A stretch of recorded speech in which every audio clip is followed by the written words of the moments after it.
సింహాసనంపై కూర్చోడానికి సిద్ధంగా ఉండండి. వృషభ రాశి వారికి మార్చి 19 ఉగాది నుండి 2026 సంవత్సరం అంతా అతిపెద్ద మార్పులే. అసలు సింహాసనంపై కూర్చోడానికి ఎందుకు సిద్ధంగా ఉండాలి? వృషభ రాశి వారికి మార్చి 19 ఉగాది నుంచి 2026 సంవత్సరం అంతా అతిపెద్ద మార్పులు ఏం జరగబోతున్నాయి? ఇటువంటి విషయాలన్నీ తెలుసుకోవాలంటే ఈ వీడియోని ఎక్కడ స్కిప్ చేయకుండా చూడండి. అంతకన్నా ముందు మీలో ఎవరైనా మొట్టమొదటిసారిగా మన ఛానల్ని చూస్తున్నట్లయితే లైక్ చేసి సబ్స్క్రైబ్ చేసుకొని మీ ఫ్రెండ్స్లో కానీ ఫ్యామిలీ మెంబర్స్లో కానీ ఎవరైనా వృషభ రాశి వారు ఉంటే వెంటనే వారికి ఈ వీడియోని షేర్ చేయండి.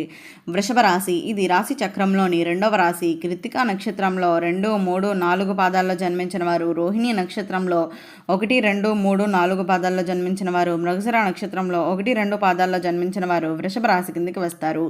ఈరోజు వీడియోలో వృషభ రాశి వారికి 2026 ఉగాది తర్వాత ప్రారంభమయ్యే అతిపెద్ద అద్భుతాల గురించి, మార్పుల గురించి అయితే ముఖ్యమైన విషయాలు అయితే చెబుతున్నాను. అయితే ఈ వీడియోని చివరి వరకు చూస్తున్న వారికి మాత్రమే తమ జీవితంలో వచ్చే గొప్ప అవకాశాలను ముందుగా గ్రహించగలుగుతారు అనే చెప్పుకోవాలి. ముఖ్యంగా మార్చి 19 ఉగాది రోజు నుంచి వృషభ రాశి వారికి ప్రారంభమయ్యే ఈ మార్పులు సాధారణమైనవి కావు అనే చెప్పుకోవచ్చు. ఇప్పటి వరకు మీరు అనుభవించిన కష్టాలు, మీకు వచ్చిన నిరాశలు, మీ మీద నమ్మకం కోల్పోయిన సందర్భాలు, ఇవి అన్నీ కూడా అయితే ఒక పెద్ద విజయానికి ముందు వచ్చే పరీక్షలు మాత్రమే అని ఇప్పుడు మీకు అర్థమవుతుంది. అయితే ఉగాది తర్వాత ఎందుకు ప్రత్యేకం?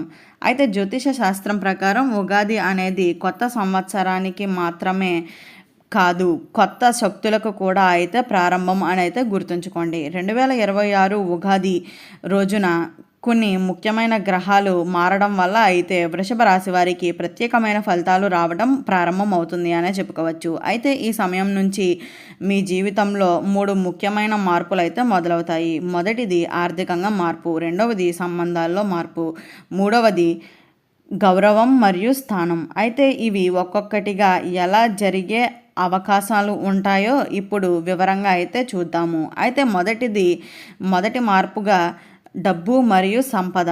అయితే వృషభ రాశి వారికి ఉగాది తర్వాత మొదలయ్యే మొదటి పెద్ద మార్పు ఆర్థికంగా పరిస్థితులు అన్నీ మారుతాయనే చెప్పుకోవాలి. అయితే ఇప్పటి వరకు మీరు ఎంత కష్టపడినా డబ్బు నిలవడం లేదు అనిపించి ఉండవచ్చు.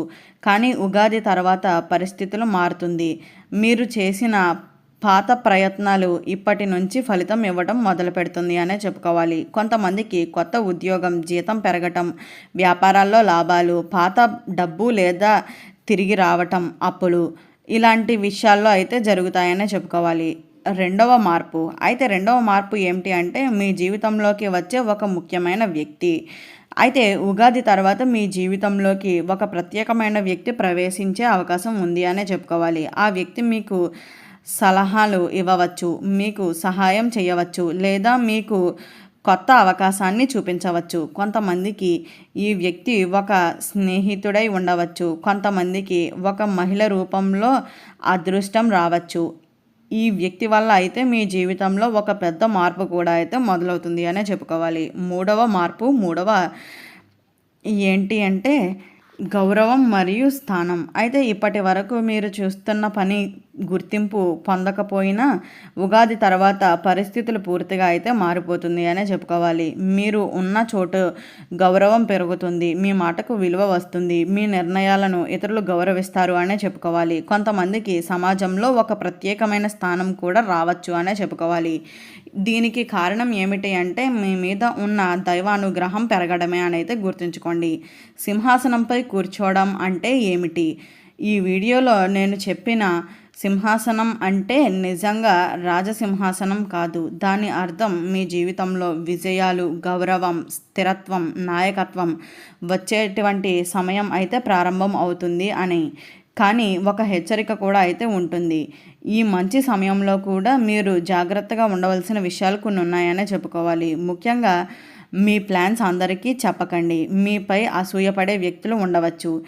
ఎవరి మాటలను వెంటనే నమ్మకండి. మీరు శాంతిగా సమస్యను గమనించి ముందుకు వెళ్తే మీకు ఎలాంటి ఇబ్బంది లేకుండా అయితే ముందుకు వెళ్ళగలుగుతారనే చెప్పాలి. ఉగాది రోజున చేయవలసిన ఒక చిన్న పని. అయితే వృషభ రాశివారు ఉగాది రోజు ఉదయాన్నే దేవాలయానికి వెళ్ళి దీపం వెలిగించి మీ మనస్సులో ఉన్న కోరికను దేవుడికి చెప్పండి. ఇలా చేస్తే మీకు వచ్చే అవకాశం ఇంకా బలంగా అయితే మారుతుంది అనే చెప్పుకోవచ్చు. అయితే ఒక ముఖ్యమైన విషయం కూడా ఉంది అనే చెప్పుకోవాలి. అయితే ఈ సంవత్సరంలో మీ జీవితంలో మార్పులు అయితే తప్పకుండా కనిపిస్తాయనే చెప్పాలి. కానీ గుర్తుంచుకోండి, అవకాశాలు వచ్చినప్పుడు మాత్రమే ముందుకు ధైర్యంగా అడుగు వేయగలిగితేనే అప్పుడే మీ నిజంగా ఆ సింహాసనం మీద కూర్చోగలుగుతారని అయితే గుర్తుంచుకోండి. అయితే ఉగాది తర్వాత వృషభ రాశి వారికి మొదలయ్యే అదృష్ట సమయం. మిత్రులారా, ఉగాది తర్వాత ప్రారంభమయ్యే ఈ కాలం వృషభ రాశి వారికి సాధారణమైన కాలం అయితే కాదు. చాలా సంవత్సరాలుగా మీరు ఎదురు చూస్తున్న సమయం. అయితే ఒక్కొక్కటిగా ఈ సమస్యలన్నీ కూడా తొలగిపోతాయనే చెప్పుకోవాలి. మీరు అనుకున్న పనులు ఆలస్యంగా అయినా సరే ఖచ్చితంగా ఫలితాన్ని ఇవ్వడం ప్రారంభమవుతుందనే చెప్పుకోవచ్చు. ఇది ఎందుకు అంటే ఈ సమయంలో మీకు దైవ అనుగ్రహం మరియు గ్రహాల సహాయాలు రెండు అన్నీ కలిసి అయితే మీకు మంచి అద్భుతాలను చూపిస్తాయనే చెప్పుకోవచ్చు. కొంతమంది వృషభ రాశి వారికి ఈ సమయంలో జీవితంలో ఎప్పుడూ ఊహించని విధంగా అయితే మార్పులు జరగవచ్చు అనే చెప్పుకోవాలి. గతంలో జరిగిన కష్టాలకు కూడా కారణాలు ఉన్నాయని చెప్పుకోవచ్చు. చాలామంది వృషభ రాశి వారు ఒక ప్రశ్న అడుగుతున్నారు. నేను ఎవరికీ హాని చేయలేదు, అయినా నాకు ఎందుకు ఇన్ని కష్టాలు వచ్చాయి అని. దీనికి జ్యోతిష శాస్త్రం చెప్పే సమాధానం ఏమిటి అంటే, కొన్ని గ్రహాలు అనుకూలంగా లేకపోతే మనం ప్రయత్నాలు ఉన్నా కూడా ఫలితం ఆలస్యంగానే వస్తుంది అని. కానీ ఇప్పుడు పరిస్థితి అయితే మారబోతుంది అని చెప్పుకోవాలి. అందుకనే మీరు గతాన్ని గుర్తు చేసుకొని బాధపడకండి. ఇప్పుడు మీ జీవితంలో కొత్త అధ్యాయం అయితే మొదలవుతుంది అని గుర్తుంచుకోండి. ఉద్యోగం చేసే వృషభ రాశి వారికి ఈ సంవత్సరం చాలా ముఖ్యమైనది. మీరు చాలా కాలంగా ఎదురు చూస్తున్న ప్రమోషన్లు, జీతం పెరగటం, కొత్త అవకాశాలు ఇలాంటి విషయాలన్నీ జరగవచ్చు. అయితే మీ పై అధికారి ఆశ్చర్యాన్ని కలిగించే అవకాశం కూడా ఉంటుంది అనే చెప్పుకోవాలి. మీరు ఇప్పటి వరకు చేసిన కష్టం ఇప్పుడు ఫలితం ఇవ్వడం ప్రారంభిస్తుంది. అయితే వ్యాపారాలు చేసే వృషభ రాశి వారికి కూడా ఈ సంవత్సరం చాలా మంచి సమయంగా అయితే చెప్పుకోవచ్చు. కొత్త కస్టమర్లు రావటం, లాభాలు పెరగటం, కొత్త ఆలోచనలు రావటం ఇలాంటి మార్పులన్నీ కనిపిస్తున్నాయనే చెప్పుకోవాలి. కొంతమందికి కొత్త భాగస్వామి రావచ్చు, లేదా ఆ భాగస్వామి వల్ల వ్యాపారాలు మరింత పెరగవచ్చు అనే చెప్పుకోవాలి. కుటుంబం జీవితంలో మార్పులు. అయితే ఇప్పటి వరకు కుటుంబంలో కొన్ని చిన్న చిన్న సమస్యలు ఉండవచ్చు. అర్థం కాకపోవటం, చిన్న గొడవలు, మాటలు తేడాలు ఇలాంటి విషయాలు కూడా ఉగాది తర్వాత నెమ్మదిగా అయితే తొలగిపోతాయనే చెప్పుకోవాలి. కుటుంబంలో శాంతి పెరుగుతుంది. మీరు కుటుంబ సభ్యులతో ఆనందంగా గడిపే సమయం అయితే వచ్చేసింది అనే చెప్పుకోవచ్చు. కాబట్టి ఈ వీడియో స్టార్టింగ్లో చెప్పినట్లుగా అసలు సింహాసనంపై కూర్చోవడం అంటే ఏమిటి, వృషభ రాశి వారికి మార్చి 19 ఉగాది నుంచి 2026 సంవత్సరం అంతా ఏ విధంగా మార్పులు రాబోతున్నాయి, ఇటువంటి విషయాలన్నీ తెలుసుకున్నారు కదా. ఈ వీడియో నచ్చినట్లయితే లైక్ చేసి సబ్స్క్రైబ్ చేసుకొని మీ ఫ్రెండ్స్లో కానీ ఫ్యామిలీ మెంబర్స్లో కానీ ఎవరైనా వృషభ రాశి వారు ఉంటే వెంటనే వారికి వీడియోని షేర్ చేయండి. ఓం నమః.